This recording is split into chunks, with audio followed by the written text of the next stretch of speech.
Bill, recently Dr. Khalil Andani, a Harvard-trained philosopher of religion and a Muslim, presented 4 points against your view of the Trinity that we'll examine today. He did this on YouTube.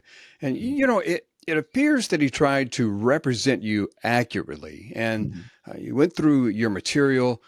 And that, of course, is always appreciated. But then it's another matter to properly understand your views. Dr. Andani introduces his fourth and final argument in this next clip. So the fourth argument that I would give is that in Craig's understanding, both of the Trinity and of the incarnation, the Son of God literally dies on the cross, and that entails that God, the Trinity, dies on the cross. And I'm going to explain how we get that.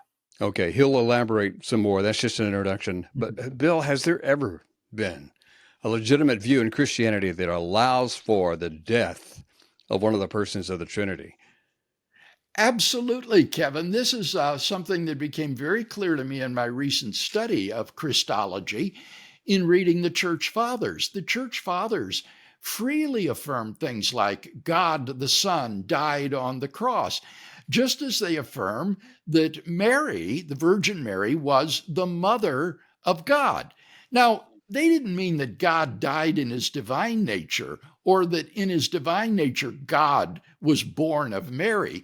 But what they mean is that the person who was Jesus Christ was a divine person. He was the second person of the Trinity. And so, yes, God the Son died on the cross with respect to his human nature. He was born of the Virgin Mary with respect to his human nature. So it is unobjectionable to say things like God died on the cross, so long as you understand these locutions properly and do not attribute the death to the divine nature. Andani begins his elaboration on his fourth argument by defining your Christology. Here's the next clip.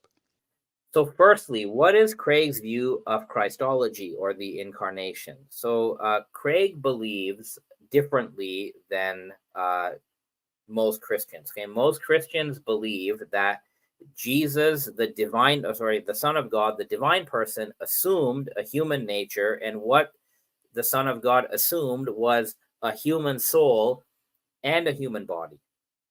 Okay, that's what the Chalcedonian Creed says. The Chalcedonian Creed says that Jesus has a rational soul and a physical human body, and the body-soul composite, that constitutes the human nature of Christ, according to traditional Catholic, Orthodox, and most Reformed Christians. Craig does not affirm the Chalcedonian view in that way. Craig believes that Jesus does not have a human soul. Instead, Craig believes that God the Son takes the place of ordinarily what would be a human soul in the man Jesus of Nazareth. Well, you can go to town on your response there, Bill. Once again, he accuses you of being out of the mainstream here. Right. It is true that the mainstream ecclesiastical tradition thinks that Jesus had both a merely human soul and a human body as parts of his divine nature, or to make up his divine nature. And I adopt what I call a neo-Apollinarian Christology, which says not that Jesus lacked a human soul, or that the Logos replaced the human soul of Jesus. Rather, I say that the Logos, the second person of the Trinity, was the human soul of Jesus. And so in these Christological debates, it's critical, Kevin, that one distinguish between what is called a replacement thesis and an identity thesis. The replacement thesis says that the Logos replaced the human soul of Jesus, and therefore Jesus didn't have a human soul. But the identity thesis says that the Logos is identical to the human soul of Jesus, and therefore Jesus does have a human soul on this model. Now, the soul of Jesus is not merely human, that's correct, but that's true of Jesus in general, that he is not merely human. He is truly human, but he's also divine. And I would say the similar thing is true of the soul of Jesus. Here's further elaboration. He gets into it a little bit more from Andani Mhm. in this next clip. All right. It's almost as if you could say that Christ on earth loses some of his divine abilities, according to Craig. Now, Craig will nuance that and say, well, he didn't lose the ability. It's just the divine abilities are in his subconscious. But Craig would say that Jesus didn't have access to those abilities. At least he didn't have full access to his divine abilities when he's on earth. And as far as I'm concerned, if you don't have access to something that's yours, then you don't really have it, right? Unless you can access it by your own will anytime. But if he doesn't have access, he doesn't have it. So in other words, Jesus on earth, and it's not just Jesus, remember, it's God the Son. So the second person of the Trinity, when he's incarnate on earth, the second person loses access to his divine powers. Well, you've applied philosophy and even psychology to this question, Bill. Yes. But I wonder, is Philippians chapter 2 a key passage on this, that Christ limited himself in the incarnation? Yes. Philippians 2 says that Christ did not consider his equality with God a thing to be grasped, but he humbled himself and took on human form. And in my model of the Trinity, I argue that you can differentiate the mind of Jesus into conscious and subconscious parts in a theologically significant way. In his waking consciousness, Jesus was just like us. We don't need to imagine the baby Jesus lying in the manger contemplating the infinitesimal calculus or charting the courses of the planets. He had a genuine infant consciousness. And the scripture says that as he grew in wisdom and in knowledge, as well as favor with God and man. So we want to posit a genuine human waking consciousness in Jesus. Too many Christians think of the incarnation as being like Superman disguised as Clark Kent. And that is not the biblical view of the incarnation. The biblical view of the incarnation is that during this state of humiliation, Jesus had an ordinary human consciousness and therefore felt anxiety, temptation, weariness, worry, and so forth. You see that especially in the Garden of Gethsemane as he faces the cross. So on this view, you differentiate between the conscious and subconscious aspects of Jesus' mind. Now, it is not part of my view that Jesus was unable to access his divine subconsciousness. The model leaves that completely open. It may well be the case that Jesus voluntarily prescinded from accessing the divine subconscious in order to fully associate with us during his state of humiliation.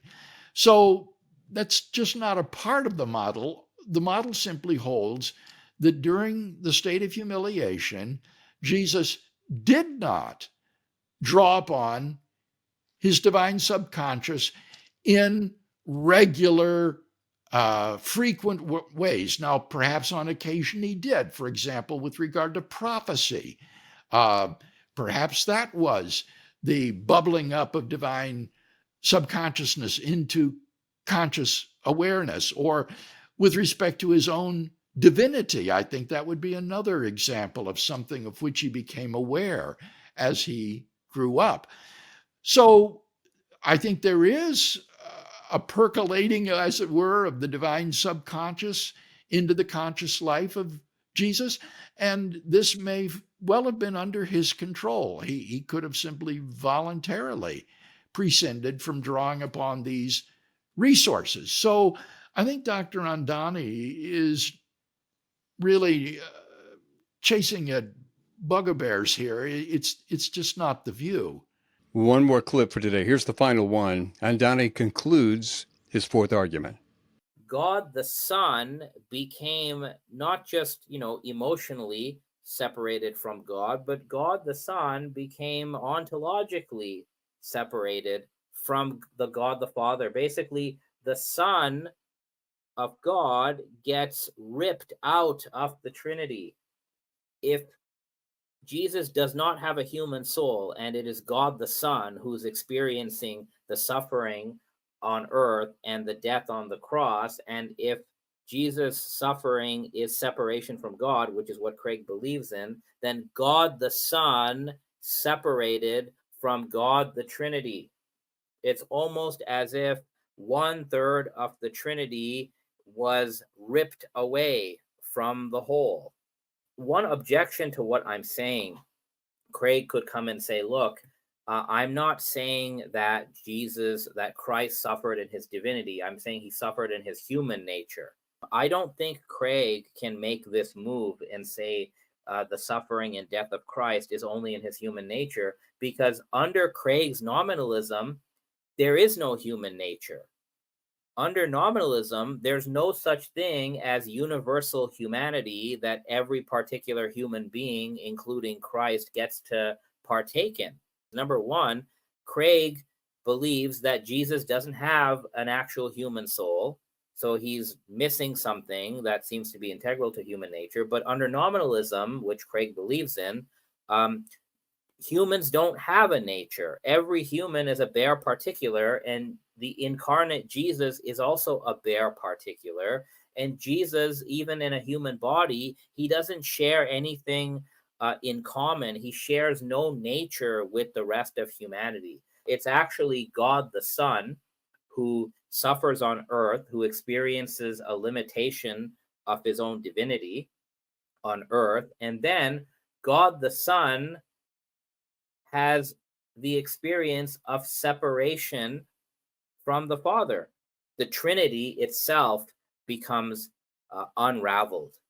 Well, I want to mention that you address much of this in a question of the week.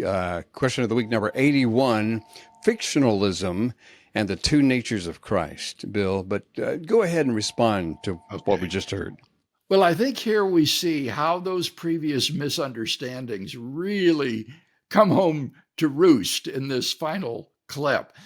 I do believe that Christ has a human soul. As I said, I defend an identity thesis, not a replacement thesis. Moreover, I do think that Christ has a human nature that he shares in common with us.